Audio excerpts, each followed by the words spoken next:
Kinsley gripped the steering wheel tighter as the road narrowed into dirt and gravel. The engagement ring glinted under the dashboard light, mocking her every mile. 3 days ago she had told Daniel she needed space, a weekend alone in the Colorado mountains to think. He had smiled, kissed her forehead, said he understood. But she knew the truth she couldn't say aloud. She didn't love him the way she was supposed to. The campsite was empty when she arrived, just the way she wanted. She pitched the tent with practiced efficiency, built a small fire, and sat staring into the flames. The silence pressed in, heavy with questions she had avoided for years.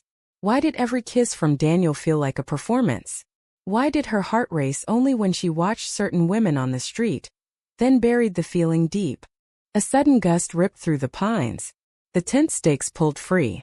Kinsley lunged to save it, but a branch cracked overhead. Pain exploded in her ankle as she stumbled.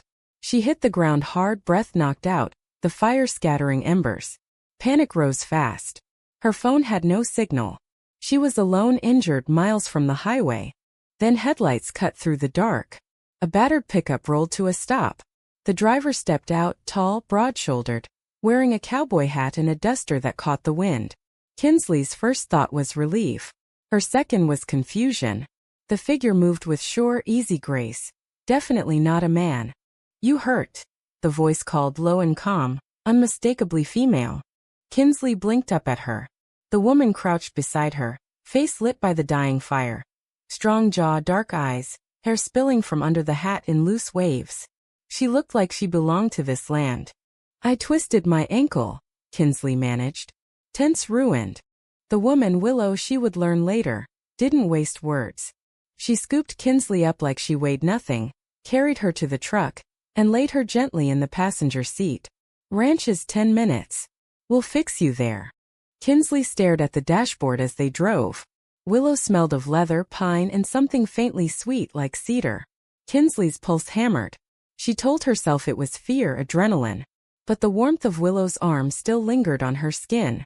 They reached the ranch house, a low log cabin with a wraparound porch. Willow carried her inside, set her on the couch, and knelt to examine the ankle. Her fingers were gentle, professional. Swollen but not broken. Ice and elevation for now. Kinsley watched her move around the kitchen, filling a bag with ice, pouring coffee. Everything about Willow was steady, certain. Kinsley felt exposed, raw. "Thank you," she whispered. Willow glanced up, eyes meeting hers for a long second. "No need. Happens out here." That night Kinsley lay on the guest bed, ankle wrapped, listening to the wind. She thought of Daniel's easy smile, the wedding plans her mother had already started making. Then she thought of Willow's hands on her skin, careful, strong. Guilt twisted in her chest. She wasn't supposed to feel this. She wasn't supposed to want this. But the feeling wouldn't leave. Morning light poured through the window. Kinsley woke to the smell of bacon and coffee. Her ankle throbbed, but she could hobble. She found Willow at the stove, sleeves rolled up, forearms corded from work. "Morning," Willow said without turning. "How's the ankle?" "Sore. But better." Kinsley leaned against the doorframe, watching. "You live here alone?" Willow nodded, plating eggs. "Inherited it from my dad. He passed 2 years ago. Been running it since." Kinsley sat at the table. "I'm sorry." "Don't be. He taught me everything." Willow set the plate in front of her. "Eat. You need strength." They ate in quiet. Kinsley kept stealing glances. Willow's hands were rough from rope and reins, yet gentle with the salt shaker. Kinsley wondered what those hands would feel like on her face. After breakfast, Willow checked the ankle again. "Better already. You can stay as long as you need. Cell signal's spotty, but landline works." Kinsley called Daniel from the kitchen phone. His voice was warm, worried. "Babe, you okay? I was about to drive up."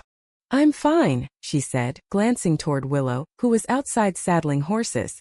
"Just a twisted ankle. Staying with a local." Daniel laughed. "A local cowboy, huh?" Kinsley's throat tightened. "Something like that." She hung up, heart pounding.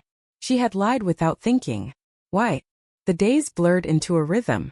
Willow showed her the ranch. The horses, the creek, the old barn. They talked about everything and nothing. Willow spoke of growing up here, of losing her mother young, of choosing this life over college. Kinsley talked about her job in Denver, her parents' expectations, the wedding dress her mother had picked out. She didn't mention Daniel's name. One evening they sat on the porch, watching the sun drop behind the ridge. Willow passed her a beer. Their fingers brushed. Kinsley felt it like electricity. "You're quiet tonight," Willow said. Kinsley stared at the bottle. "I'm engaged." Willow didn't flinch. "I figured." Kinsley looked at her. "You did. You wear the ring like it weighs a ton." Willow took a slow sip. "Does he know you're here?" "He knows I'm camping." "Not here." Willow nodded. "Your call." Silence stretched. Kinsley's mind raced. She wanted to tell Willow everything. The night she cried after Daniel kissed her, the way she stared at women in coffee shops, the fear that admitting it would destroy her family. But the words stuck. Instead she said, "I don't know who I am anymore." Willow looked at her, eyes soft. "You don't have to know tonight." Kinsley felt tears burn. She wiped them away quickly. Willow didn't reach out, didn't push. She just sat there, steady as the mountains. That night Kinsley dreamed of Willow's hands, of running through open fields free. She woke sweating, heart racing, guilt and longing warring inside her. A week passed. Kinsley's ankle healed enough to walk the property. She helped Willow with chores, feeding horses, mending fences. Every task felt like a gift, every shared laugh a secret. One afternoon they rode out to the high meadow. Willow on her bay mare, Kinsley on a gentle gray. The air was crisp, sky endless blue. They stopped at a overlook, horses grazing. Willow dismounted, offered her hand. Kinsley took it, felt the calluses against her palm. They stood close, watching the valley below. "You ever think about leaving?" Kinsley asked. "Every day," Willow admitted. "But this is home. And I'm not ashamed of who I am." Kinsley's breath caught. "Who you are?" Willow turned to her. "I'm gay, Kinsley. Have been since I was 16. Lost friends over it. My dad never understood, but he never stopped loving me." Kinsley stared. The word hung between them, heavy and bright. "I've never said it out loud," Kinsley whispered. "Not to anyone." Willow's eyes held hers. "You don't have to." But Kinsley wanted to. She wanted to say it all. Instead she stepped closer, their faces inches apart. Willow didn't move away. "I'm scared," Kinsley said. "I know." Then Kinsley kissed her. Soft, tentative. Willow kissed back, gentle, sure.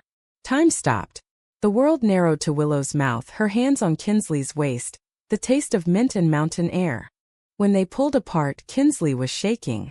"I shouldn't have." "Don't," Willow said quietly. "Don't take it back." They rode home in silence. Kinsley's mind spun. She had crossed a line she could never uncross. And she didn't want to. That night Daniel called again. "When are you coming home?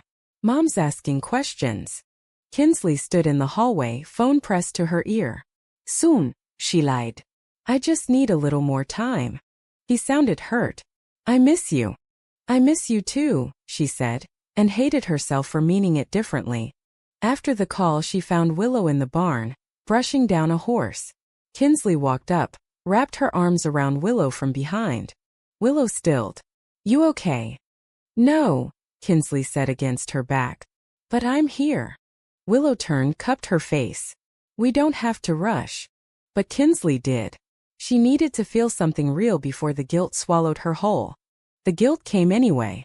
It arrived in waves, crashing when she saw the ring still on her finger. She hadn't taken it off. Why?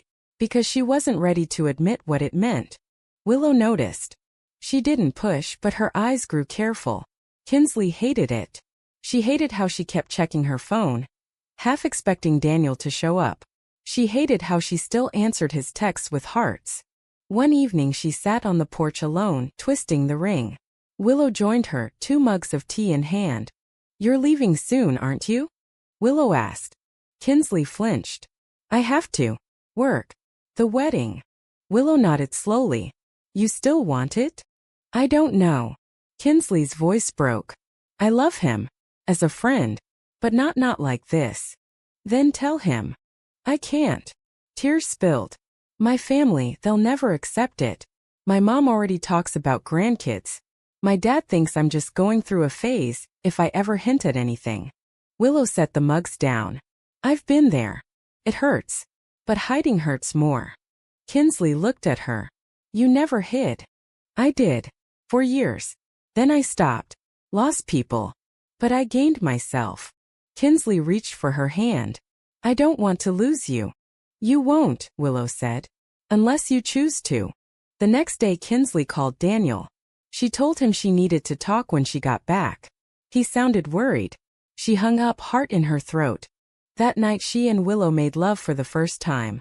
Not rushed, not desperate, but slow and honest. Afterward Kinsley cried against Willow's shoulder. I'm sorry, she whispered. For what? Willow stroked her hair. For not being brave enough. Willow held her tighter. You are brave. You're here. But Kinsley knew the truth. She was still wearing the ring. The next morning she packed her bag. Willow watched from the doorway. I'll call you, Kinsley said. Willow nodded. I'll be here. Kinsley drove away, the ranch shrinking in the rear view. She cried the whole way home. Denver felt gray after the mountains. Daniel met her at the apartment with flowers. She let him kiss her cheek, felt nothing. That night she told him, I can't marry you. He stared. Why? I don't love you the way you deserve. He asked questions. She answered half-truths. She didn't say Willow's name. She didn't say she had fallen in love with a woman. She just said she wasn't ready. He cried. She cried. They hugged goodbye like old friends. She kept the ring in her pocket. Her family was harder. Her mother wept. Her father yelled. They called her selfish, confused. Kinsley stood her ground, voice shaking. I'm not confused. I'm finally honest. They stopped talking to her for weeks. She called Willow every night. They talked for hours. Willow listened, never judged. Come back when you're ready, she said. Kinsley went back 3 months later. The ranch looked the same, but Willow looked tired, like she had been waiting too long. They stood on the porch, awkward at first. I left him, Kinsley said. Willow nodded. I know. I'm sorry I hurt you. Willow stepped closer. You didn't hurt me. You hurt yourself. Kinsley took her hand. I want this. Us. Willow searched her face. You sure? Yes. They kissed slow, certain. The mountains watched in silence. Years later Kinsley would think about that summer, the choices she made, the people she lost.